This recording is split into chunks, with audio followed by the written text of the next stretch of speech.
ಪಾಕಿಸ್ತಾನ ವಿಮಾನಗಳಿಗೆ ಭಾರತ ವಾಯು ಸೀಮೆ ಬಂದ್ ಮಾಡಿದೆ. ಭಾರತದ ವಿಮಾನಗಳಿಗೆ ತನ್ನ ವಾಯು ಸೀಮೆಯನ್ನ ಬಳಸದಂತೆ ಪಾಕ್ ನಿರ್ಬಂಧವನ್ನ ಹೇರಿದೆ. 6 ದಿನಗಳ ನಂತರ ಭಾರತ ಈ ಕ್ರಮವನ್ನ ಕೈಗೊಂಡಿದೆ. ಭಾರತ ಮತ್ತು ಪಾಕಿಸ್ತಾನ 2 ಮೇ 23ರ ರಾತ್ರಿ 11:59ರವರೆಗೆ ಪರಸ್ಪರ ತನ್ನ ವಾಯು ಸೀಮೆಯನ್ನ ಬಳಕೆ ಮಾಡುವುದನ್ನು ನಿರ್ಬಂಧಿಸಿದೆ. ಎರಡೂ ದೇಶಗಳ ನಡುವಿನ ಪರಿಸ್ಥಿತಿ ಸುಧಾರಣೆಯಾಗದೇ ಇದ್ದರೆ ನಿರ್ಬಂಧ ಮತ್ತೆ ಮುಂದುವರಿಯಲಿದೆ. ಈ ನಿರ್ಧಾರದಿಂದ ಪಾಕಿಸ್ತಾನ ನೋಂದಾಯಿತ ವಿಮಾನಗಳು ಮತ್ತು ಪಾಕಿಸ್ತಾನ ವಿಮಾನಯಾನ ಸಂಸ್ಥೆಗಳು ನಿರ್ವಹಿಸುವ ಅಥವಾ ಗುತ್ತಿಗೆ ಪಡೆದ ವಿಮಾನಗಳು, ಮಿಲಿಟರಿ ವಿಮಾನಗಳು ಭಾರತೀಯ ವಾಯು ಪ್ರದೇಶವನ್ನು ಬಳಸುವಂತಿಲ್ಲ. ಭಾರತಕ್ಕೆ ಹೋಲಿಸಿದರೆ ಪಾಕಿಸ್ತಾನಕ್ಕೆ ಇದು ದೊಡ್ಡ ಪೆಟ್ಟು ಬೀಳಲಿದೆ. ಪಾಕ್ ವಿಮಾನಗಳು ಇನ್ನು ಮುಂದೆ ಮಲೇಷ್ಯಾದ ಕೌಲಾಲಂಪುರಕ್ಕೆ ಹೋಗಬೇಕಾದರೆ ಚೀನಾ ವಾಯುಸೀಮೆಯನ್ನ ಬಳಸಿ ಥಾಯ್ಲೆಂಡ್ ಮೂಲಕ ಸಂಚರಿಸಬೇಕಾಗುತ್ತದೆ.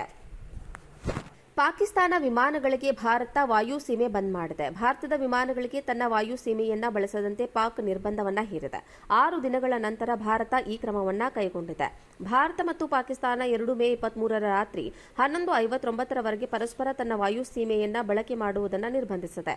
ಎರಡೂ ದೇಶಗಳ ನಡುವಿನ ಪರಿಸ್ಥಿತಿ ಸುಧಾರಣೆಯಾಗದೇ ಇದ್ದರೆ ನಿರ್ಬಂಧ ಮತ್ತೆ ಮುಂದುವರಿಯಲಿದೆ.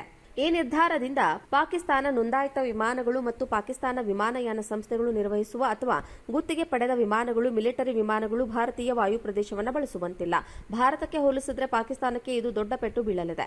ಪಾಕ್ ವಿಮಾನಗಳು ಇನ್ನು ಮುಂದೆ ಮಲೇಷ್ಯಾದ ಕೌಲಾಲಂಪುರಕ್ಕೆ ಹೋಗಬೇಕಾದರೆ ಚೀನಾ ವಾಯುಸೀಮೆಯನ್ನ ಬಳಸಿ ಥಾಯ್ಲೆಂಡ್ ಮೂಲಕ ಸಂಚರಿಸಬೇಕಾಗುತ್ತದೆ. ಪಾಕಿಸ್ತಾನ ವಿಮಾನಗಳಿಗೆ ಭಾರತ ವಾಯು ಸೀಮೆ ಬಂದ್ ಮಾಡಿದೆ. ಭಾರತದ ವಿಮಾನಗಳಿಗೆ ತನ್ನ ವಾಯು ಸೀಮೆಯನ್ನ ಬಳಸದಂತೆ ಪಾಕ್ ನಿರ್ಬಂಧವನ್ನ ಹೇರಿದೆ. 6 ದಿನಗಳ ನಂತರ ಭಾರತ ಈ ಕ್ರಮವನ್ನ ಕೈಗೊಂಡಿದೆ. ಭಾರತ ಮತ್ತು ಪಾಕಿಸ್ತಾನ 2 ಮೇ 23ರ ರಾತ್ರಿ 11:59ರವರೆಗೆ ಪರಸ್ಪರ ತನ್ನ ವಾಯು ಸೀಮೆಯನ್ನ ಬಳಕೆ ಮಾಡುವುದನ್ನು ನಿರ್ಬಂಧಿಸಿದೆ. ಎರಡೂ ದೇಶಗಳ ನಡುವಿನ ಪರಿಸ್ಥಿತಿ ಸುಧಾರಣೆಯಾಗದೇ ಇದ್ದರೆ ನಿರ್ಬಂಧ ಮತ್ತೆ ಮುಂದುವರಿಯಲಿದೆ. ಈ ನಿರ್ಧಾರದಿಂದ ಪಾಕಿಸ್ತಾನ ನೋಂದಾಯಿತ ವಿಮಾನಗಳು ಮತ್ತು ಪಾಕಿಸ್ತಾನ ವಿಮಾನಯಾನ ಸಂಸ್ಥೆಗಳು ನಿರ್ವಹಿಸುವ ಅಥವಾ ಗುತ್ತಿಗೆ ಪಡೆದ ವಿಮಾನಗಳು, ಮಿಲಿಟರಿ ವಿಮಾನಗಳು ಭಾರತೀಯ ವಾಯು ಪ್ರದೇಶವನ್ನು ಬಳಸುವಂತಿಲ್ಲ. ಭಾರತಕ್ಕೆ ಹೋಲಿಸಿದರೆ ಪಾಕಿಸ್ತಾನಕ್ಕೆ ಇದು ದೊಡ್ಡ ಪೆಟ್ಟು ಬೀಳಲಿದೆ. ಪಾಕ್ ವಿಮಾನಗಳು ಇನ್ನು ಮುಂದೆ ಮಲೇಷ್ಯಾದ ಕೌಲಾಲಂಪುರಕ್ಕೆ ಹೋಗಬೇಕಾದರೆ ಚೀನಾ ವಾಯುಸೀಮೆಯನ್ನ ಬಳಸಿ ಥಾಯ್ಲೆಂಡ್ ಮೂಲಕ ಸಂಚರಿಸಬೇಕಾಗುತ್ತದೆ. ಪಾಕಿಸ್ತಾನ ವಿಮಾನಗಳಿಗೆ ಭಾರತ ವಾಯು ಸೀಮೆ ಬಂದ್ ಮಾಡಿದೆ. ಭಾರತದ ವಿಮಾನಗಳಿಗೆ ತನ್ನ ವಾಯು ಸೀಮೆಯನ್ನ ಬಳಸದಂತೆ ಪಾಕ್ ನಿರ್ಬಂಧವನ್ನ ಹೇರಿದೆ. 6 ದಿನಗಳ ನಂತರ ಭಾರತ ಈ ಕ್ರಮವನ್ನ ಕೈಗೊಂಡಿದೆ. ಭಾರತ ಮತ್ತು ಪಾಕಿಸ್ತಾನ 2 ಮೇ 23ರ ರಾತ್ರಿ 11:59ರವರೆಗೆ ಪರಸ್ಪರ ತನ್ನ ವಾಯು ಸೀಮೆಯನ್ನ ಬಳಕೆ ಮಾಡುವುದನ್ನು ನಿರ್ಬಂಧಿಸಿದೆ. ಎರಡೂ ದೇಶಗಳ ನಡುವಿನ ಪರಿಸ್ಥಿತಿ ಸುಧಾರಣೆಯಾಗದೇ ಇದ್ದರೆ ನಿರ್ಬಂಧ ಮತ್ತೆ ಮುಂದುವರಿಯಲಿದೆ. ಈ ನಿರ್ಧಾರದಿಂದ ಪಾಕಿಸ್ತಾನ ನೋಂದಾಯಿತ ವಿಮಾನಗಳು ಮತ್ತು ಪಾಕಿಸ್ತಾನ ವಿಮಾನಯಾನ ಸಂಸ್ಥೆಗಳು ನಿರ್ವಹಿಸುವ ಅಥವಾ ಗುತ್ತಿಗೆ ಪಡೆದ ವಿಮಾನಗಳು, ಮಿಲಿಟರಿ ವಿಮಾನಗಳು ಭಾರತೀಯ ವಾಯು ಪ್ರದೇಶವನ್ನು ಬಳಸುವಂತಿಲ್ಲ.